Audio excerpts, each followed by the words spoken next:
2 litre Sunland oil வாங்கினா 18 ரூபாய் மதிப்புள்ள சக்தி மசாலா மஞ்சள் தூள் free. Holidays-nale, adu namma GT Holidays da. GT Holidays, South India's #1 travel brand. You know you are special when you're with GT Holidays. படத்தோட title என்ன? காதல்னா விளங்கிரும் அப்படின்னு சொன்னாங்க. அதே மாதிரி ரியலாக திண்டுக்கல்ல ஒருத்தர் இப்போ இறந்துட்டாரு. நீங்க பார்த்தது அப்படியே அந்த இது வந்து ஒருத்தருடைய இது என்னுடைய கற்பனையான மேனேஜ் தான் கிடையாது. இப்போ வந்து லோகேஷ் கனகராஜ் கூட சார் உங்களை ரசிச்சு எடுத்திருக்காரு. அதுக்கு என்ன சொல்லுவாங்க? Fan boy moment. அந்த மாதிரி காதலை பார்த்துருக்கேன். நேரடியாக சொல்கிறேன், 100ஆம் நாள் மேடையில் உட்காந்துருக்கேன். நீங்கள் சொன்ன ஆளுங்க எப்படி பேசுகிறேன் பார்த்தீங்கன்னா, தம்பி போனால் என்ன செத்து சீலஞ்சிருவேன்னு அழகாக காமிச்சு அப்படி எடுக்கவே இல்லை. ஒரு பிச்சைக்காரன் கேட்குறது ரியலாக கேட்குறான், இப்படி போனோன்னு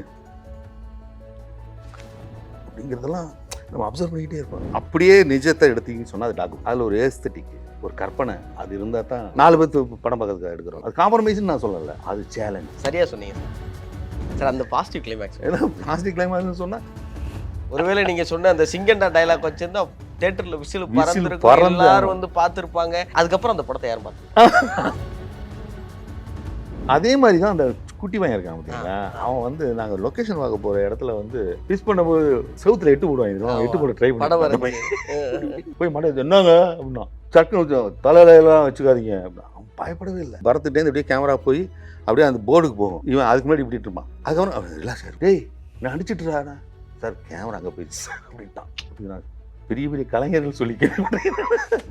ரியலாக வந்து அந்த ஒத்த கையனை தேன்னு ஒருத்தர் கிடச்சிட்டாரு, சூப்பராக கிடச்சிட்டாரு. எல்லாம் ரெடி பண்ணி அது ஸ்டார்ட் பண்ண நேரத்தில் பத்திரகுண்டு ரோட்டில் ஒரு லாரி மேலே அடிச்சு ஸ்பாட் அவுட். நீங்கள் அசிஸ்டன்ட் டைரக்டராக இருக்கிறப்ப யாரையாவது மைண்டில் வச்சுக்கிறேன் அப்படி சொல்லியிருக்கீங்களா? சொல்லியிருக்கேன், இப்போ வரையும் சொல்லிட்டு இருக்கேன். வணக்கம் சார். வணக்கம். வணக்கம் சார். ஒவ்வொரு நேர்காணல்லையும் ஒரு பெரிய ஆர்வத்தோடு எடுப்போம். இன்றைக்கி வந்து ஒரு பெரிய ஆர்வக்கோளாறுன்னு சொல்லுவாங்கள்ல, அந்த மாதிரி ஒரு நிலையில் இருக்கேன் சார். ஏன்னா 20 வருஷத்துக்கு முன்னாடி பேசப்பட்ட ஒரு படத்தோட இயக்குனராக நான் பாலாசக்திவேல் சாரை பார்க்க முடியல. 20 வருஷமாக ஒரு படம் பேசப்பட்டுகிட்டே இருக்கு. அதோட இயக்குனராக நான் பாலாசக்திவேல் சாரை பார்க்குறேன். ஒரு காதல் படம் எடுக்க போகிறோம், அதுக்கு காதல்னு டைட்டில் வைக்கணுங்கிறது ஐடியா எப்படி சார் இருந்துச்சு? ஆக்சுவலாக காதல்ங்கிற டைட்டில் வச்சது சங்கர் சார் தான். ஏன்னா நிறையா இடத்துல கதை சொல்லும் போது அந்த இறுதி பகுதி பார்த்துப்பீங்க, இந்த கிளைமேக்ஸு அது வந்து அந்த மாதிரி வேணாமே அப்படிங்கிற மாதிரி கருத்து தெரிவித்தாங்க. அதை மீறி நான் வந்து ஒரு கிளைமேக்ஸு நான் வந்து சொல்ல முடியும் சார்னு அதையும் சொன்னேன். அதை பண்ணுங்கன்னு சொன்னாங்க. ஆரம்பத்தில் இதுக்கு வந்து எஸ் முருகன் ஆர் ஐஸ்வர்யா அப்படிங்கிற டைட்டில் தான் வச்சுருந்தேன். நான் அது வச்சுருந்தேன். ரிலீஸ் ஆக போகும்போது அது வந்து M Kumaran son of Mahalakshmi அப்படின்னு ஒரு படம் வந்து அது அந்த ரிலீஸ் ஆக போகுது. அப்போ தான் சார் வந்து என்னடா என்ன அப்படின்னு சொல்லி சொன்னார். சார் நீங்களே ஒரு டைட்டில் வச்சுருங்க சார். சரின்னு காதல்னு அப்படி தான் பேர் வந்துச்சு சார். நான் ரொம்ப காதல் படத்தை ரொம்ப இன்டென்ஸாக பார்க்குறேன் சார். எனக்கு இந்த எஸ் முருகன் ஆர் ஐஸ்வர்யா இதுக்கே ஏதோ அர்த்தம் இருக்கேன்னு தோணுது சார். இப்போது நீங்கள் பார்த்தீங்கன்னா ஏதாவது சுற்றுலா தலங்கள் பார்த்தீங்கன்னா அந்த ஓரமாக எழுதி வச்சுருப்பாங்க, மலையில் எழுதி வச்சுருப்பாங்க. இதுதான் இன்ஸ்பிரேஷன் ஆக்சுவலாக. இப்போ வரையும் தெரியாது அவங்க இப்போ கணவன் மனைவியாக இருக்கிறாங்களா, சேர்ந்தாங்களா இல்லையாங்கிறது. இதுதான் காதல்ங்கிறது எல்லாத்துக்கும் பொதுவான விஷயம். அது பொதுவான விஷயம் அப்படிங்கிறது தான் ரொம்ப அர்த்தப்படுத்துகிற ஒரு விஷயம். அதில் பார்த்தீங்கன்னா இவங்க வேலை பார்க்குறவங்க இந்த இதில் தூசியில் எழுதி வச்சுருப்பாங்க, கண்ணாடியில் எழுதி வச்சுருப்பாங்க. ஸோ இந்த ஒர்க் ஷாப்பு, இந்த கண்ணாடி, அந்த அதில் தான் அந்த விரல் எழுதி வச்சது. அதுதான் டைட்டில், அதுதான் வந்து டிசைனே முதல்ல. அந்த அளவுக்கு காரணம் என்ன கேட்டிங்கன்னா, காதல்ங்கிறது பொதுவானது. அது வந்து எல்லாம் சொல்லலாம். இது விஷுவலாக சொன்ன ஒரு விஷயம் தான். அது கணவன் மனைவியாக இருக்கலாம், எப்படி மீன் பண்ணிக்கலாம். எஸ் குமரன் அந்த லைஃப்பை பார்க்க உள்ளே வாங்க அப்படிங்கிற மாதிரி தான் அந்த இது பண்ணது.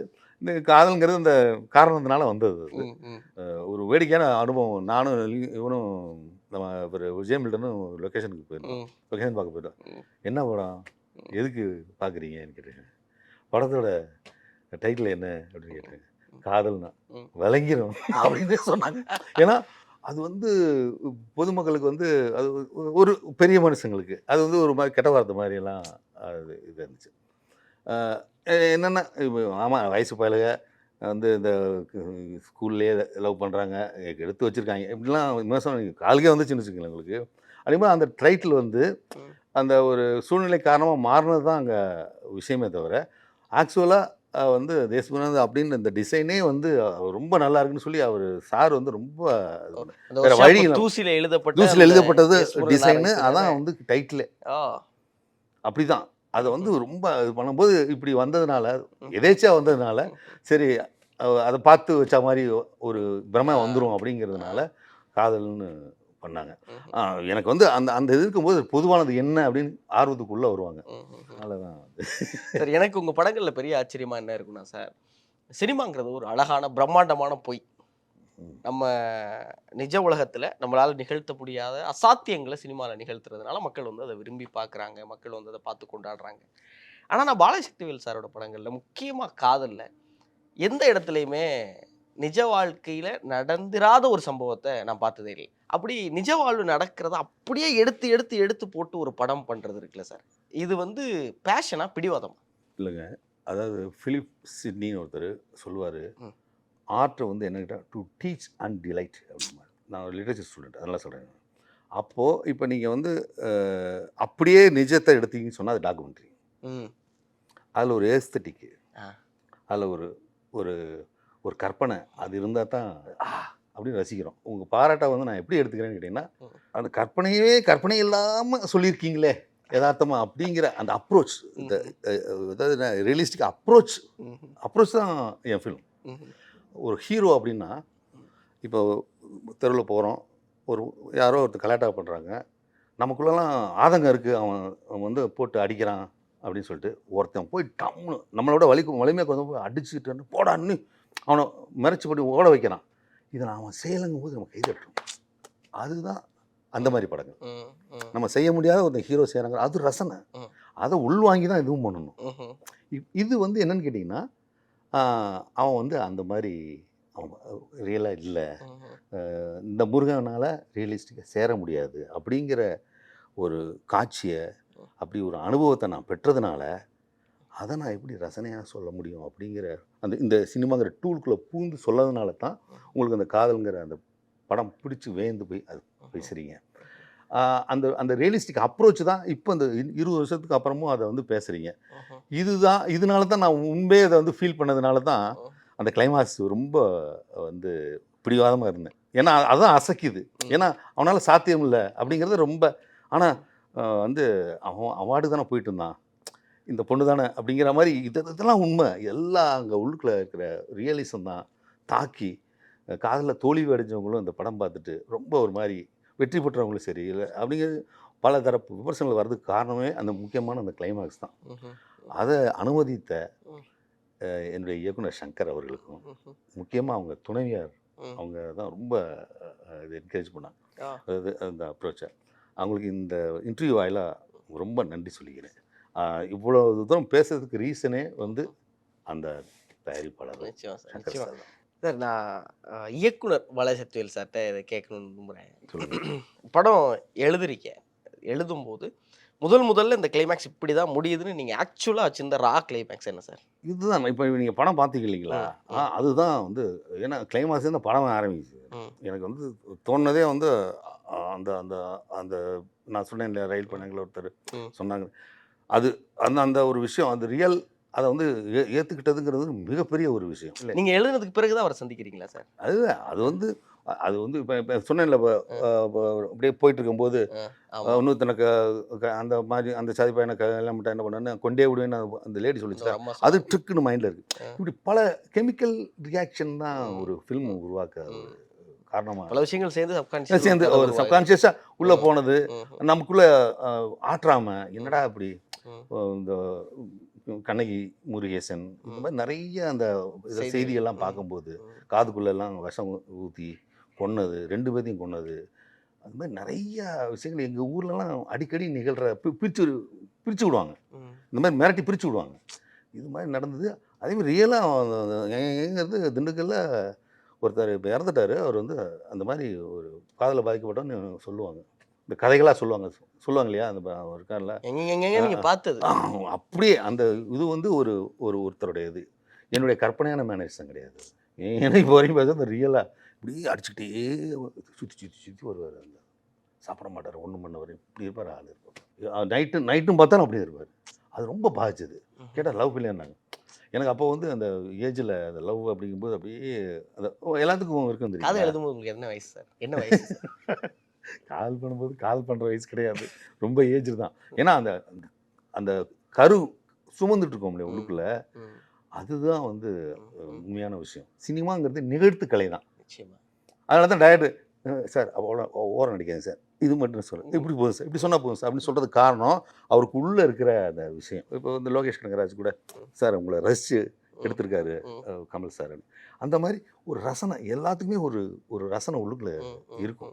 அந்த என்ன அதுக்கு என்ன சொல்லுவாங்க, ஃபேன் ஃபேன் பாய் மொமெண்ட். அந்த ஃபேன் பாய் மூமெண்ட், அந்த ஃபேன் பாய் மூமெண்ட் தான் அந்த மாதிரி காதலை பார்த்துருக்கேன்.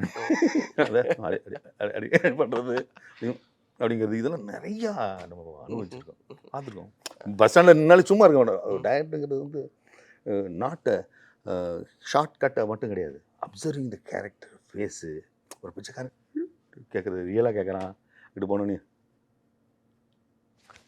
அப்படிங்கிறதெல்லாம் நம்ம அப்சர்வ் பண்ணிக்கிட்டே இருப்போம். நம்ம நீங்களே பார்க்கணும் ரோட்டில், நீங்கள் உங்கள் வேலையே பார்த்துட்டு இருந்தீங்கன்னா டைரக்ஷன் வராது. நிச்சயமா. நீங்க நிறைய மனிதர்களை உள்வாங்கிருக்கீங்கிறது படம் பார்க்கும்போது எனக்கு நல்லா தெரிஞ்சுது சார். உங்க கிளைமேக்ஸை ஏன் எந்த தயாரிப்பாளரும் ஒத்துக்கல சார்? ஏன் மறுக்கிறாங்க எல்லாரும்? ஏன் மறுத்தாங்க அப்போ? எப்போவுமே ஒரு ஆர்ட்டில் ஒரு சுபம், ம். ஒரு ஹாப்பினஸ் அப்படின்னு போனால் அதை திரும்ப திரும்ப பார்க்க தோணுன ஒரு விஷயமா வரும். இதுதான் உண்மை. ம், ம், ம். எப்போவுமே வந்து ப்ரொடியூசர் நினைக்கிறது அந்த படத்தை திரும்ப திரும்ப பார்க்கணும் அப்படின்னு சொல்லி தான் அவங்க விரும்புவாங்க.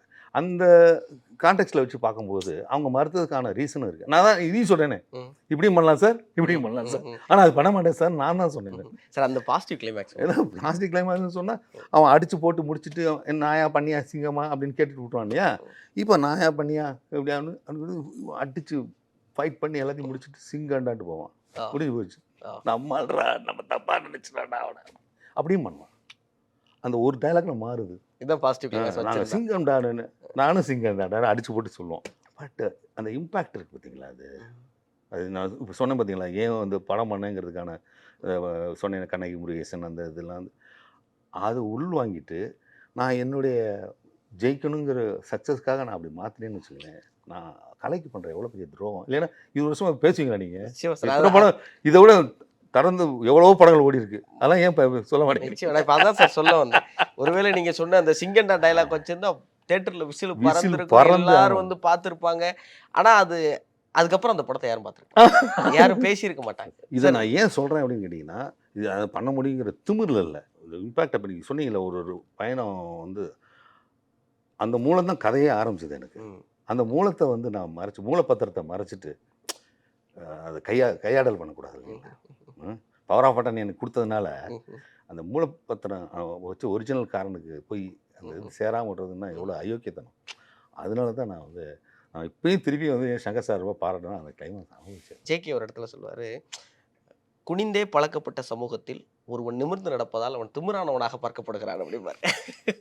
அப்படி பாலாசக்திவேல் சாருடைய பிடிவாதங்கள்லாம் என்ன சார்? நான் வந்து இப்படி ஒரு கிளைமேக்ஸ் வைக்க மாட்டேன், எனக்கு வந்து மியூசிக்கே இல்லாமல் நான் 2 பாட்டு வைக்க போகிறேன், நான் வந்து இதை வந்து வெளிப்படையாக பேச போகிறேன், இந்த சமூக குற்றத்தை பொதுவெளியில் எடுத்துகிட்டு போய் காட்ட போகிறேன், இது ஜெயிக்குது தோக்குது படம் 100 கோடி அதெல்லாம் எனக்கு பிரச்சனையே கிடையாது, நான் ஆர்ட்டுங்கிற ஒரு ஃபார்மை கையில் எடுத்திருக்கேன், என்னுடைய இந்த சமூகத்தில் நடக்கிற ஒரு பெரிய குற்றத்தை இந்த மக்கள்கிட்ட திரையில் போட்டு காட்ட போகிறேங்கிற ஒரு பிடிவாதம் இருக்குல்ல சார். இது பொருளாதாரத்தை கடந்து, வெற்றியை கடந்து, ஃபினான்ஸை கடந்து, வளர்ச்சியை கடந்து இந்த ஆர்ட்டுக்கு நீங்கள் இவ்வளவு நேர்மையாக இருக்கணும்னு நினைக்கிறதுக்கான காரணம் என்ன சார்? அதாவது ஒரு இன்சிடென்ட் சொல்கிறேன். நான் பரீட்சை எழுதிட்டு இருந்தேன், ஆனால் எனக்கு ப்ரிப்பேர் ஆகலை. ஒரு வாத்தியார் வந்து ஓரமாக, நான் இப்போ 7th படிச்சுட்டு இருந்தேன், ஓரமாக உட்காந்து அப்சர்வ் பண்ணிக்கிட்டே இருக்கார், எல்லாம் முழிச்சுக்கிட்டே இருக்கேன்.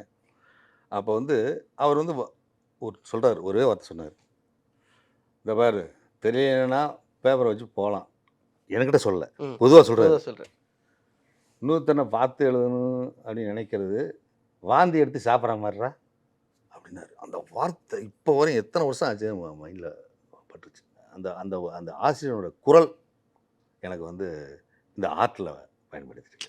அதே மாதிரி அதனால தான் லிட்ரேச்சர் எடுத்தேன், ஆர்ட்னு சொல்லி. அதில் தான் அந்த பிலிப் சிட்னியோட டு டீச் அண்ட் டிலைட் அப்படின்னு. ஆர்ட்டுங்கிறது டு டீச், வெறும் பிரச்சாரம் மட்டும் கிடையாது, டு டிலைட், அவனை மகிழ்வுபடுத்துறது. இது அவங்க பாசிட்டிவாக அவங்க மகிழ்வுபடுத்துகிறாங்க, இது நிஜத்தில் இப்படி இருக்குன்னு சுட்டி காட்டி மகிழ்வுபடுத்துறது. அப்படிங்கும்போது அதை இது பவர்ஃபுல்லான மீடியங்க. அந்த ஃபிலிம்ங்கிறது ரொம்ப பவர்ஃபுல்லான மீடியம். அப்படிங்கும்போது அதில் இருக்கிற அந்த உணர்ச்சிகளை வந்து ஒன்றிணைக்குவதுங்கிறது சாதாரண விஷயம் கிடையாது. அதனால தான் திருப்பி திருப்பி அட்டெம்ப்ட் பண்ணாலும் ஜெயிச்சிடலாம். நீங்கள் சொன்னீங்க பார்த்தீங்களா, ஜெயிச்சிடலாம் இந்த சென்ஸ் அதை நிறைய பேர் பார்க்க வைக்கிறது தான். நிச்சயமா. நிறைய பேர் பார்க்க வைக்கிறது தான். கொஞ்சம் பேர் பார்த்தா போதுன்னு சொல்லிட்டு பிடிவாதமாக இருக்கிறது நான் ஒத்துக்க மாட்டேன். அது வெற்றி அல்ல.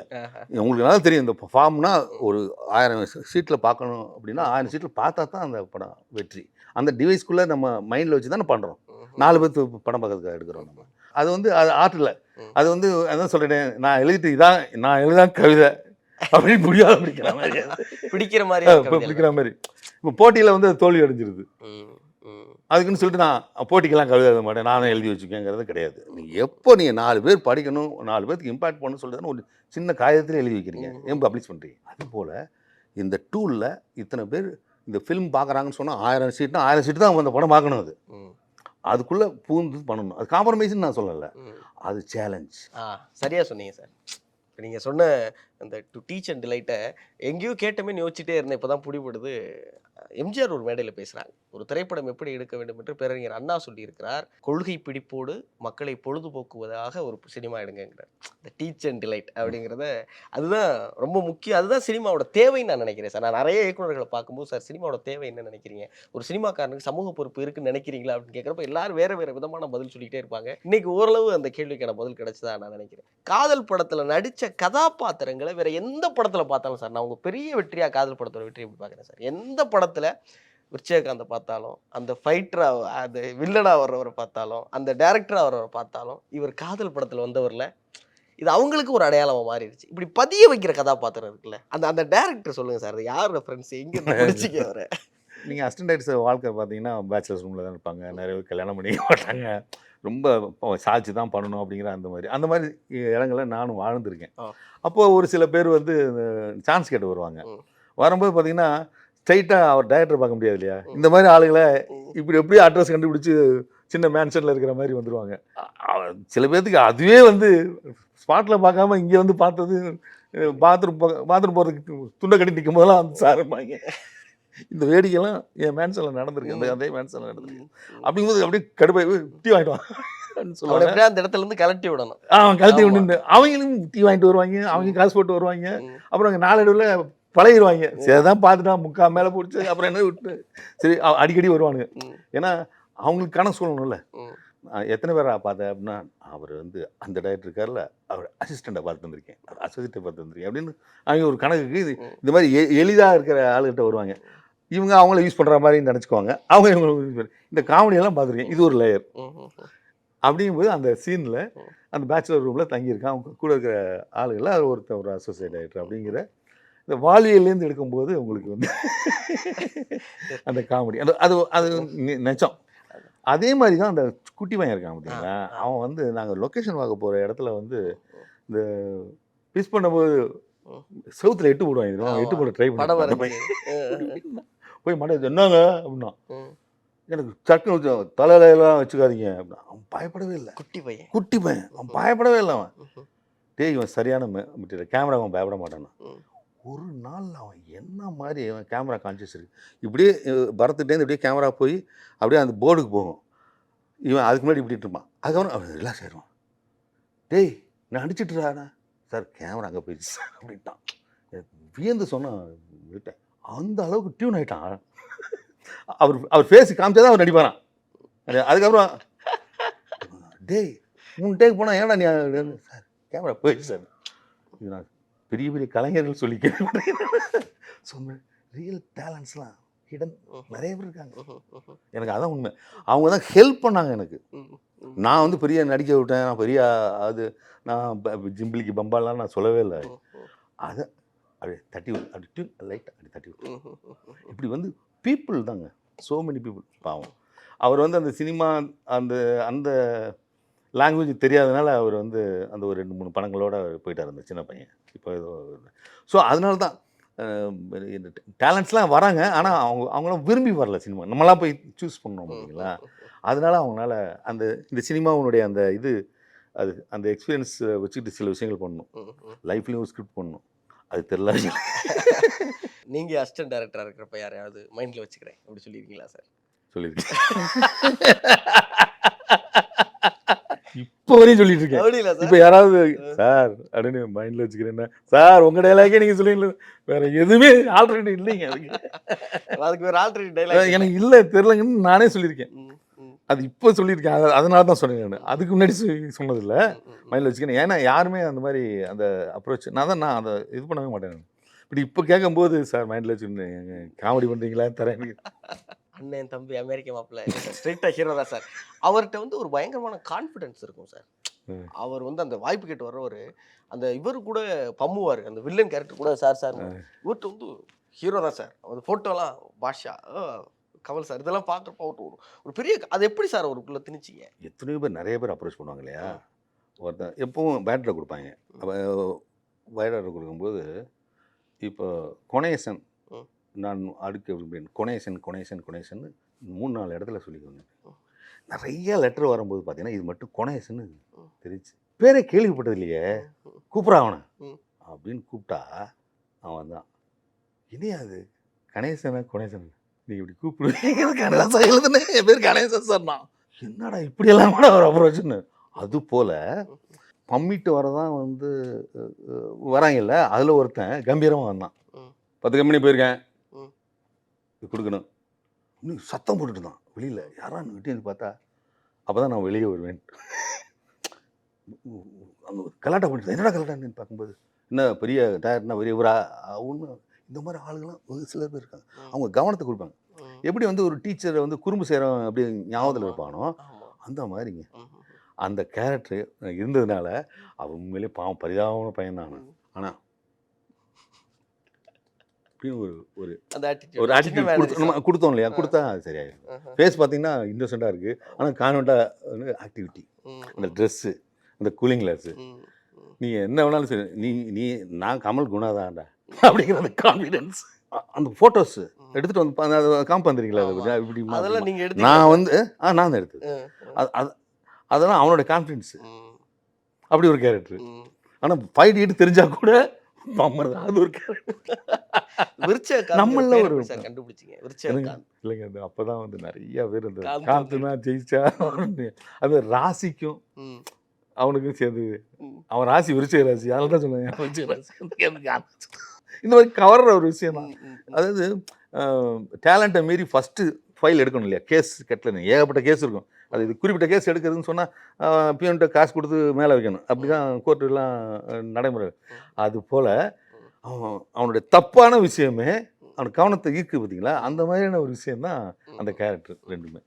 ஸோ முருகன் வந்து ஐஸ்வர்யாட்ட இந்த ஒரு விஷயத்த திரும்ப திரும்ப திரும்ப கேட்டுகிட்டே இருப்பார், நீ நசுமாவே நீ லவ் பண்ணுறியா அப்படின்னு. அது வந்து கொட்டுவா, ஏய் நீ என்ன நம்பவே மாட்டியா, சந்தேகப்படுற அடிச்சுட்டே இருப்பான். ஆனாலும் கேட்டுகிட்டே இருக்கேன்ல சார், இது எங்கே எடுத்தது இல்லை இது என்ன செய்யணும்? இல்லை ஆக்சுவலாக அவன் ஃபஸ்ட்டு பார்க்குவான், இந்த ஆளு பிள்ளையா ஐயா சாமின்ட்டு போவான். ஆமாம். அப்போ அவனுக்கு சப்கான்ஷியஸாக உள்ளுக்குள்ளே அந்த விஷயம் இருக்குது, பயம் வந்துருக்கு. எடுத்தோடனே பார்த்தா ஜாலியாக இருக்கும், ஆனால் பார்த்து இந்த ஆளுட்டு இந்த பயம் வந்து அது வந்து இருக்குங்க, எல்லாத்துக்குமே இருக்குது. சில பேர் அழகாக இருக்கியா அப்படின்னு லவ் டைலாக் வைக்கும்போது உண்மையிலே சொல்கிறியா பொய் சொல்கிறியா அப்படிங்கலாம் காமெடி ஜோக்கெல்லாம் சொல்லுவாங்க. ஆனால் அந்த பயம் அவனுக்கு உள்ளுக்குள்ளே இருந்துக்கிட்டே இருக்கும். அவனுடைய விளைவு தான் அந்த சொல்லுவான், ஃப்ரெண்டு சொன்னால் சேர மாட்டாங்களா அப்படி. அவனும் அதே இடத்துல இருந்தால் கூட அவனுக்கு ஏதோ கேள்விப்பட்டிருக்கான். அது அந்த இது அப்போ அவனும் சினிமா பார்த்துருக்கான். சினிமாவில் பார்த்தீங்கன்னா ஒரு பொண்ணு ஒரு லவ் பண்ணணும் அப்படிங்கிற அந்த விஷயம்லாம், இந்த பூ என்ன காலை சொல்கிற ஒரு மாரி தான் லவ், இந்த மாதிரிலாம் பார்க்குற ஒரு சராசரியான ஒரு ஆளுமை அவன், அவ்வளோதான். ஆனால் இந்த எளிமையானவர்கள் எப்போவுமே வந்து ரொம்ப தூய்மையாக இருப்பாங்க, வெள்ளந்தியாக இருப்பாங்க. அதுதான் முருகன். அது அந்த அந்த டியூனில் அவன் ஹீரோடா அப்படின்னு நான் டியூன் பண்ணியிருந்தேன்னா அவன் வேற மாதிரி பிக்கப் பண்ணியிருப்பான். அவன் சாதாரணமானவன் தான்டா, அந்த அறிவு தான் டியூன் அப்படின்னு நான் டியூன் பண்ணிட்டேன். அதனால தான் அவன் டவுட் 3 கேட்பான். இல்லை அப்படி இப்போ போடா லூஸு அப்படின்னு சொல்லுவான். இது பின்னாடி பார்த்தீங்கன்னா லூஸ் ஆகிடுவான். அதாவது ஒரு ஆர்ட்டுக்கு வந்து அதெல்லாம் அதான் கூஸ்பம்ஸ் மூமெண்ட்ஸ். அது எழுதும்போது அப்படி எழுது. இந்த மாதிரி கூஸ்பம்ஸ் மூமெண்ட்ஸ் எல்லாம் வந்து ஒரு ஆர்ட்டுக்கு தேவை. அதனால தான் ரிப்பீட்டடாக ரசிக்கப்படும். நீங்கள் பார்த்தீங்கன்னா இப்போ வழக்கனில் பார்த்தீங்கன்னா அந்த பொண்ணு வந்து அவன் ஃபஸ்ட்டு இந்த பொண்ணுகிட்ட வரும்போது கதவை தட்டிட்டு எனக்கு ஒரு கெமிஸ்ட்ரியில் ஒரு டவுட்டு அப்படிங்கிட்டு, இந்த what is the difference between citric acid and இந்த ஆசிட்டு ஆர்கானிக் ஆசிட் என்ன இருக்குன்னு கேட்பான். அது கிளைமாக்ஸில் வரும். இந்த மாதிரியான இந்த ஆர்ட்டில் வந்து முன்னாடியே ஒன்று சொல்கிறது இருக்குது பார்த்தீங்களா, அதான் இதுதான் நான் சொன்னேன். டாக்குமெண்ட்ரிக்கும் இதுக்கும் உள்ள வித்தியாசம் அதான் சொன்னேன். அது ரியல், இது இன்ட்ரெஸ்டிங். இது இன்ட்ரெஸ்டிங்கான விஷயங்கள்லாம் உங்களை ரசிக்க தோணுது. ரைட்டிங். சரி, இந்த படம் வந்து ஒரு பெரிய தாக்கத்தை ஏற்படுச்சு. அது இன்னமும் அதோடைய தாக்கம் இருந்துகிட்டே இருந்தாலும் வந்தப்போ அது ஏற்படுத்தின தாக்கம் ரொம்ப பெருசு. அப்போ அதை பார்க்கும்போது நீங்கள் ஒன்று சொன்னீங்க, அந்த படம் நாங்கள் போய் ரெக்கி பார்க்க போனோம், லொக்கேஷன் பார்க்க போகிறப்போ ஒருத்தர் வந்து என்ன படம் காதலா விளங்கிரும்.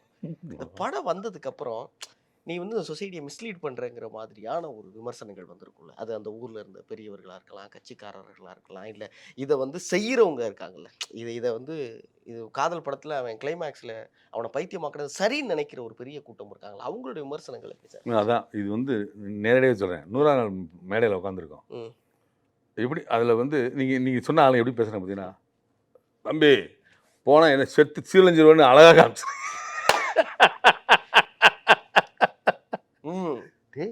நான் அப்படி எடுக்கவே இல்லை, என்னை பாராட்டுறாரா இல்லை இது பண்ணுறா அவங்க டீமில் சேர்த்தாங்க. ஆமாம் அப்படின்னு ஒரே கூட்டம். இன்னொருத்தர் இதை பேசுகிறேன், நான் சொல்கிறத பேசுகிறார், இல்லை அவன் இப்போ பேசுகிறார். இப்படி 2 பேர்த்துக்குமே ஒரு தாக்கத்தை ஏற்படுத்தியிருக்கு. அதில் வந்து இப்படியும் செய்யப்பட்டிருக்கு. அப்போ நான் இதை வந்து நான் வந்து காம்ப்ளிமெண்ட்டாக நான் எடுத்துக்கல. ஆனால் அவங்க இப்படி சொன்னாங்க, இதே டைலாக் சொன்னாங்க. நாங்கள் மேடையில் உட்காந்து நான் இப்படியே முழிக்கிறேன். எப்படி சீட்டு பேரை பார்த்துக்குங்க, அட்வைஸ் பண்ணி இருக்கு சரியா அப்படின்னு சொல்லி அவர் ஆங்காரமாக பேசுகிறாரு. அவர் ஒரு அந்த சாதி அமைப்பை சேர்ந்தவர் அப்படிங்கிறது அடையாளம் இருந்துச்சோம். அப்படி வந்து ஆனால் ஒரு ஆர்ட்டுங்கிறது வந்து உங்களுக்கு நேரே சொல்லும்போது ஏன் வந்து ஒரு என்ன சார் நையாண்டியாக ஒரு பொலிட்டிக்கலை விமர்சனம் பண்ணும்போது அவரை மறுக்கவும் முடியாது, அமைதியாக கடந்து போக தான் முடியும். நிச்சயமா அதுதான் அங்கே உள்ள நையாண்டியினுடைய உச்சம். புரியுதுங்களா உங்களுக்கு? அவர் நம்மளுக்கு கோபம் தானே அடக்கிட்டு தான் ரியாக்ட் பண்ண முடியாது எந்த விதத்தையும். அது ஆர்டிஸ்ட் அவன் அந்த கேரக்டர் அப்படி பேசினாங்க, அதுக்கு அப்படி நடந்துச்சுங்க, அவனுக்கு அப்படி நடந்துச்சுங்க அப்படின்னு சொல்ல முடியுமே தவிர என்ன ஏதுன்னு கேட்க முடியாது. அப்படி கேட்கும்போது ஏன்னா என்ன ஆகுங்கிறது சமீபத்தில் ஒரு படம் ரிலீஸ் ஆச்சு. நான் பேர் சொல்ல வரும்ல, அது பெரிய படம், அது இதில் தான் ரிலீஸ் ஆச்சு, ஓடிடி தான் ரிலீஸ் ஆச்சு. அது சந்திச்சு அது விமர்சனம் அது மாதிரி தான் வந்து இதுவும். அது வந்து அவங்களால கடந்து தான் போக முடியுமே தவிர நின்று சொல்ல முடியாது. அப்படி சொன்னால் இப்படி தான் வந்து இது மாதிரி அப்புறாணியா இப்படி வந்து இந்த மாதிரி சொல்ல முடியும். அந்த அவன் என்ன சொல்லியிருக்கா தெரியுமா அப்படின்னு என் குரலாக அவர் எடுத்து மேடையில் பேசுனது நான் அப்படி முடிச்சது அதான் அபத்தம். 23 வருடங்களுக்கு பிறகும் இன்னைக்கு செய்தியில் வந்து சாதிய படுகொலை, ஆணவ படுகொலைங்கிற ஏதோ ஒரு செய்தியை படிக்கும் போது அல்லது கேட்கும்போது உங்கள் மனசில் என்ன சார் ஓடும்? அதான் சொல்கிறேன், ஆர்ட்டுன்னா அப்படியே மாற்றிடும், சமுதாயத்தை மாற்றிடும் அப்படிலாம் நினச்சிட்டு பண்ணோமேடா, இவ்வளோ நிதாசனமாக இருக்குது அப்படின்னு சொல்லிட்டு இப்போ சாகிறதுன்னு அதை விட கொடுமையாக அப்படி காமிச்சாங்கன்னு அப்படிங்கிறது. இதுலேருந்து என்ன ஒன்று எனக்கு புரிஞ்சுதுன்னு கேட்டிங்கன்னா, மக்கள்லாம் வந்து ஜாதி மதம் பார்க்குறதே கிடையாது. மக்களை வச்சுக்கிட்டு அரசியல் பண்ணுற ஒரு சில அமைப்புகள் தான் ஜாதியை பற்றி பேசிட்டு இருக்கேங்கிறது மிகப்பெரிய ஒரு மாற்றம். இது வந்து உங்களுடைய இந்த மாதிரியான சமூக ஊடகங்களில் என்ன நடந்துச்சு அப்படிங்கிறத டப்புன்னு உடனே ரியாக்ட் பண்ணிடுறாங்க. இப்போ சமீபத்தில் கூட அந்த குட்டி பையன் நான் வந்து அருவாளில் போய் வெட்டினது எல்லாமே ரியாக்ட் பண்ணி டக்குன்னு நிகழ்கிறது இல்லையா, அந்த நிகழ்வு இது வந்து அந்த சாதி அமைப்புகளை வந்து அடையாளம் காட்டுற வேலைகள் பண்ணியிருக்காங்க. அதே மாதிரி இளைஞர்கள் இப்போ வாட்சிட்டு நீங்கள் கேட்டிங்கன்னா உங்களுக்கு கண்டிப்பாக வந்து ஒரு நியாயம் இருக்கும் உங்கள் மனசில். தப்பு அப்படிங்கிறது இதுதான் வெற்றி. அதுதான் அந்த படத்தோட வெற்றியாகவே நான் நினைக்கிறேன். அதுக்கான விதையை நான் போட்டேங்கிற ஒரு திருப்தி உங்களுக்கு. அது நிகழுது. அது உள்ளுக்குள்ள மாறும், உடனே தெரியாது. அப்படி கொஞ்சம் கொஞ்சமாக தான் சிப்பாய்க்கலன்னு தான் ஆரம்பிச்சு, அப்புறம் தான் 1947 சுதந்திரம் வந்துச்சு. சிப்பாய்க்கலன்னா அதுதான் மூலம். வேலூரில் போட்ட அந்த தான் மூலம். சொல்ல வரேன், உங்கள் படத்தில் இருக்க கதாபாத்திரங்கள் உங்கள் படம் கதாபாத்திரங்கள். அந்த படத்தில் இருக்கிற வில்லன் காதல் தண்டாயுதபாணி தான். அவர் பேர் தண்டாயுதபாணிங்கிறது வெளியே இருக்கட்டும், ஆனால் அவர் பேர் காதல் தண்டாயுதபாணி. எனக்கு என்ன ஆச்சரியம்னா உங்கள் பேரை மட்டும் காதல் பாலசக்திவேல்னு சொல்லாம விட்டுட்டாங்கிறத ஒரு வருத்தமே தவிர காதல் ஐஸ்வர்யா, காதல் பரத், காதல் தண்டாயுதபாணி அப்போ எவ்வளோ பெரிய தாக்கத்தை ஏற்படுத்திருக்கீங்கிறது எனக்கான ஆச்சரியமாக இருக்கட்டும் சார். எப்படி சார் அந்த ஆட்களை பிடிச்சிங்க? முகமெல்லாம் புள்ளியாக இருக்கிற ஒருத்தர் தான் வில்லன், அந்த ஒத்த கை இருக்கிறவர் அவருடைய தம்பி, இதெல்லாம் எப்படி சார் பிடிச்சிங்க? ஆக்சுவலாக ஃபஸ்ட்டு சொல்லிடுறேன், என் பேர் வந்து சாமரை எடுத்தாலும் பாலாசக்திவேல் தான், காதல் எடுத்தாலும் பாலாசக்தி தான், ஒரே தான் என் பேர், அது மாறாது. அதனால வந்து நான் மாற்றிக்கல. அதனால தான் நான் ஒரு காதல் மட்டும் எடுத்தேன், சாமராயினா தான் எடுத்தேன். அதனால அந்த இது பேர் இன்னொன்று நீங்கள் சொன்ன அந்த கதாபாத்திரங்கள்ங்கிறது வந்து என் நண்பர்கள் இருக்காங்க இல்லையா, இப்போ நான் சொல்லுவேன் எதாவது பார்த்துட்டு அப்படியே இருப்பேன் இல்லையா, அப்போ வந்து எனக்கு ஒரு இவர் ஃபோட்டோ யார் அவர், இவர் ஃபோட்டோ வச்சுருக்க நீ அப்படின்னு ஒரு இன்டர்நெட் சென்டரில் என் ஃப்ரெண்டு வச்சுருந்தேன். எது தெரியாதா, தண்டபாணி அவர் கடை தான் இது, அதான் ஃபோட்டோ வச்சு நடிப்பாரான்னு கேட்டேன். அவர் ஸோ இது வந்து எப்படின்னு கேட்டிங்கன்னா, ஓம்புரின்னு ஒரு பெரிய ஆர்டிஸ்ட் இருந்தார் ஹிந்தியில். அவர் புள்ளி தான் இருப்பார். ஆனால் நேஷனல் ஸ்கூல் ஆஃப் ட்ராமா பண்ணி நல்ல ஒரு ஆர்டிஸ்ட். அந்த ப்ரெசன்ஸு சில பேர் நடிக்கவே தேவையில்லை, அப்படி உட்காந்தாலே போதும். சினிமாவில் அது வந்து ஸ்டேச்சர்னு சொல்லுவாங்க இல்லையா, பொசிஷனிங், இதெல்லாம் வந்து நம்ம ஒர்க் பண்ணி கற்றுக்கிட்டதுனால அவர் நடிக்கவே தேவையில்லைப்பா. அவரை கூப்பிட்டு பார்த்தா நாங்கள் போய் டெஸ்ட் எடுக்கிறோம். டெஸ்ட் எடுக்கும்போது நானா இல்லை அப்படின்னு ரொம்ப ஒரு அவர் ஒரு ஊரில் கெத்தாக வாழ்ந்தவர், கட்ட பஞ்சாயத்துலாம் பண்ணிக்கிறவர் தண்டபாணி. அவர் வந்து வெள்ள முடியல இருந்தார். டை அடிக்கும்போது மாட்டவே மாட்டார், வியாபாரம் பாதிச்சிடும் அப்படின்லாம் சொன்னார். கெஞ்சி கூத்தாடிட்டு பண்ணி விட்டு அப்போ வந்து கேமராலாம் இந்த சாதாரண கேமரா இருக்குது பார்த்தீங்களா, இது வீடியோ கேமரா, அதில் வந்து ஷூட் பண்ணார் நம்ம விஜயவன்ட்ட. பண்ணி அதை காமிக்கும்போது சங்கர் சார், ஐயோ இனி அது டிஃப்ரெண்ட்டாக இருக்கும் ஃபேஸ் இருக்குன்னு. சார் இவர் தான் சார் அந்த இவர் அப்படின்னு சொல்லி. அதேமாரி இந்த ஒத்த கைங்கிறது நிறைய பேர் இது மறைச்சி வச்சுட்டு நடிப்பாங்க நல்ல இதில். இப்போது எப்போ டிஸ்கவரி சேனல் அந்த ஜாகிரதை சேனல் வரும்போது பார்த்தீங்கன்னா, அப்போவே நடிப்போட தன்மை மாறிடுச்சுன்னு நான் கருதுறேன் நான். ஏன்னா சிங்கம் அது வாட்டுக்கு இருக்குது, கொட்டாய் விடுது. இந்த பிஹேவியரை கேப்சர் பண்ணி எடிட் பண்ணி மியூசிக் போட்டு அது நிச்சயம் அந்த துரத்துறது எத்தனை மாதம் எடுத்திருப்பான் அந்த புலி வந்து அவர் பிடிக்கிறதுங்கிறது வந்து. ஆனால் ஸ்டெப் பை ஸ்டெப்பாக பண்ணாங்க, எடிட்டிங், ஃபுட்டேஜ், இதுதான். அப்படிங்கும்போது ஃபில்ம் லாங்குவேஜில் இவ்வளோ தான் நம்ம பண்ணலாம். அப்போ அந்த ப்ரெஸ் அந்த அந்த ஆள் வந்து குழந்தைய கொஞ்ச நாள் கொடூரமாக தான் இருக்கும், தம்பி அப்படின்னாலும் கொடூரமாக தான் இருக்கும். அப்போ நமக்கு தேவையாக அதை வந்து பிடிச்சிக்கலாம். அதனால என்ன பண்ணேன்னா, இந்த ஒத்தகையாக நடித்தா அது கையை மறைச்சி வச்சுட்டு ஃபேஸ் வரும், இந்த கான்ஷியஸாக இருக்கும் அப்படிங்கிறது தெரிஞ்சதுனால ரியலாக தேடலாம்.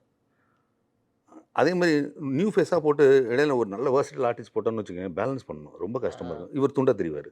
இவ்வளவும் பயங்கர ஒரு மைண்டில் இருக்கிறனால உங்களுக்கு வந்து எதை பண்ணுறோமோ அதை சரியாக பண்ணிடணும். அதில் வந்து நான் அதை கலக்கிறேன், ஜீனி அதாவது சொல்லுவாங்களே சந்தனம் நிறையா இருக்குங்கிறதுனால கண்ட இடத்துல பூசிக்க முடியாதுல்ல, இங்கே தான் நெத்தியில் தானே பூசணும். அது மாதிரி எனக்கு இது போதும் அப்படிங்கும்போது அப்போ ரியலாக வந்து அந்த ஒத்த கையனை தேடினேன். ஒருத்தர் கிடச்சிட்டாரு, சூப்பராக கிடச்சிட்டாரு. அவரை திண்டுக்கல்லே கிடச்சார், அவர் நிலக்கோட்டையிலேருந்து கிடச்சார். எல்லாம் ரெடி பண்ணி அப்படி ஸ்டார்ட் பண்ணுற நேரத்தில் ஸ்ட்ரைட்டாக வந்து வதலகுண்டு ரோட்டில் ஒரு லாரி மேலே அடித்து ஸ்பாட் அவுட். எனக்கு பசங்களை தூண்டி என்னடா அது ஒருத்தர் போயிட்டாரா, ஒரு கை பார்த்துடுறா அப்படின்னு சொல்லும்போது இந்த கேகே நகரில் வந்து ஒரு கை பார்த்துருங்கிறது ஒரு கையாக பாரான்னு அந்த ஃப்ரெண்டு அந்த அசிஸ்டன்ட் டைரக்டர் தான். அப்போ இங்கே ஒரு இந்த இஎஸ்ஐ ஹாஸ்பிட்டல் இருக்கு இல்லையா, ஓஎம் தேட்டர் பக்கத்தில், அதில் அந்த புனர்வாழ்வு அந்த இதெல்லாம் இருக்கு இல்லையா, அதில் போய் எல்லாம் கூட்டம் வந்தாங்க. இந்த ஒரு கை இருக்கிறவங்கலாம் பார்த்தா ஃபேஸும் இருக்கும், இது பரிதாபமாக இருக்கும் அப்படிலாம் இருந்துச்சு. அதில் ஒருத்தர் வந்து உள்ளுக்குள்ளே ஆஃபீஸில் அந்த ஆஃபீஸில் ஒர்க் பண்ணுறவர் ஒருத்தர் உட்காந்து எழுதிட்டு இருந்திருக்காரு. இவங்க போய் பார்த்துருக்காங்க, அவர் வெட்டி விடுறது பார்த்துருக்கு. ஒரு நாள் அப்படி பார்த்துருக்காங்க, அவர் ஒருத்தர் கையை எடுத்து வச்சுட்டு பைக்கில் இப்படி எடுத்து வச்சுட்டு அப்படி போனதை பார்த்துருக்காங்க. டேய் நம்ம இங்கேயே பார்த்துருக்கோமேடா, இங்கே பார்க்கலடான்னு சொல்லிட்டு அவரை கூட்டம் விட்டாங்க. அவருக்கு பார்த்தீங்கன்னா இங்கே ஆக்சிடெண்ட்டில் போனவர், அந்த கை போனவர். அதனால அந்த ஃபேஸ் கேஸ்லாம் பயங்கர டெரராக இருந்துச்சு. அவருக்கு நடிக்கவே விருப்பம் முடியாது, அவருக்கு ரொம்ப வந்து பயங்கர இறுக்கமான ஒரு ஆள், கையில் ஆள் ஒன்று. ஏன்னா புதையல் கிடச்சி நீ தங்கண்டா அப்படின்னு சொல்லி அவரை கூப்பிட்டு வந்து அவர் அப்படி ஹீரோயினை விட பொந்து மாதிரி பார்த்துக்கிட்டு அவர் எத்தனை டேக் போனாலும் சரி அதை வாங்கணும். ஏன்னா அந்த ஸ்டேச்சர் அந்த இப்படி கிடைக்காது அப்படி. அவர் நாயா பண்ணியே காலையிலேருந்து சாயந்தரம் கூட சொல்லிட்டு இருந்தார் அந்த ஒரு டைலாக் மறந்துட்டு போய். இருந்தாலும் அந்த அந்த இருக்குது பார்த்தீங்களா அந்த ஃபேஸு நம்ம வந்து ஒரு நீங்கள் வந்து ஒரு ஃப்ரேம் வச்சிங்கன்னா கூட எதுக்கு அந்த ஃப்ரேம் வச்சிங்கன்னா அந்த ஃப்ரேம் ரியாக்ஷனு இந்த கதைக்கு தகுந்த மாதிரி அந்த ஒரு பார்க்குறது கூட இதுதாங்க. அதான் சொன்னேன், அதில் தான் டிஸ்கவரி சேனல் சொல்கிறேன் நான். அப்படிங்கும்போது அண்ணே நீ எதுவும் பண்ணானே வாங்கினேன்னு சொல்லிட்டு கெஞ்சி கூத்தாடி நடிக்க வச்சோம். அந்த பிரயத்தனத்துக்கு முக்கியமான காரணம் என்னுடைய உதவியாளர்கள் தான். ஏன்னா அவங்க தான் கூட்டிகிட்டு வந்தாங்க. பயங்கரமாக, ஏன்னா ஷூட்டிங் டேஸ் நெருங்க போதும் செத்துட்டாங்கிற கடுப்பில் பயங்கர டென்ஷன் பண்ணியிருக்கேன். ஏன்னா இப்போ ஸ்கூல் பெர்மிஷன் எல்லாம் வாங்கியாச்சு. அப்போ அந்த சிவகுமார்னு சொல்லிட்டு இந்த படத்தில் லாஸ்ட்டாக கண்ணியமுக்கு கணவனை வருவார்ல, ஆமா. அவர் தான் ஓ ஓ அவர் தான் அந்த சார் கவனிக்கல சார், அவர் கையை கழட்டானு தான் சார் தெரிஞ்சு. அது பேண்டை உட்காந்து எழுதிட்டே இருந்திருக்காரு. சாயந்தரம் போகும்போது எதுக்கோ அப்படி கடந்திருக்காரு. அப்புறம் தான் இவர் தான் வந்திருக்கேன்னு சொல்லிட்டு இங்கேருந்து ஃப்ரேம் மாற்றி இவர் கூப்பிட்டாங்க. அவர் மாட்டேன்ட்டாரு. அந்த மாதிரி ஒரு ஒரு நல்ல விஷயத்த நீங்கள் தொடர்ந்து செஞ்சுக்கிட்டே வரீங்க. அது ரொம்ப ஆரோக்கியமாகவும் ரொம்ப புரட்சிகரமாகவும் ரொம்ப விரும்பத்தக்க வகையில் இருக்குது சார். பாலாஜி சார் வந்து நான் ரொம்ப ரொம்ப நேசிக்கிற அளவு இன்னும் கூட்டிகிட்டே போகிறதுக்கு காரணம் உங்கள் அடுத்தடுத்த செயல்பாடுகள், அடுத்தடுத்த உங்களுடைய படங்கள் வெளியே வரணும். அதை பார்த்து நாங்கள் ரசிக்கணும். ரெட் நூல் சார்பாக நீங்கள் இவ்வளவு நேரம் கொடுத்ததுக்கு ரொம்ப ரொம்ப நன்றி சார். மிக்க நன்றி. என்கிட்ட இவ்வளோ என்கிட்ட பேசி ரொம்ப, ஏன்னா உங்களுடைய பல இன்டர்வியூ பார்த்துருக்கேன். நான் இதுக்கு பதில் நான் சொல்லலை. நீங்கள் உங்களுடைய அந்த அந்த ஃபார்ம் நீங்கள் அப்படி வெளிப்படுத்துகிறது ரொம்ப அனைவருக்கும் பிடித்த மாதிரி இருந்துச்சு. நான் பார்த்துட்டே இருப்பேன். நீங்கள் இப்போ என்னை இன்டர்வியூ எடுக்கிறீங்கிறது எனக்கு ஃபஸ்ட்டு வந்தீங்க இல்லையா, பார்க்கும்போது இவரா நம்ம நேசித்த ஒரு ஆளோட உரையாடி இருக்கிறோங்கிறது, இது வந்து நான் இன்டர்வியூவாக நான் நினைக்கிறேன், ஒரு உரையாடலாம் நினைக்கிறேன். இதில் ஏதாவது தவறுகள் இருந்துச்சுன்னா மன்னிச்சுங்க சார். பெரிய கற்றல் இது எனக்கு சார். ரொம்ப நன்றிங்க சார். 2 லிட்டர் சன்லாண்ட் ஆயில் வாங்கினா 18 ரூபாய் மதிப்புள்ள சக்தி மசாலா மஞ்சள் தூள் free. Holidays-nale, adu namma GT Holidays da. GT Holidays, South India's #1 travel brand. You know you are special when you're with GT Holidays.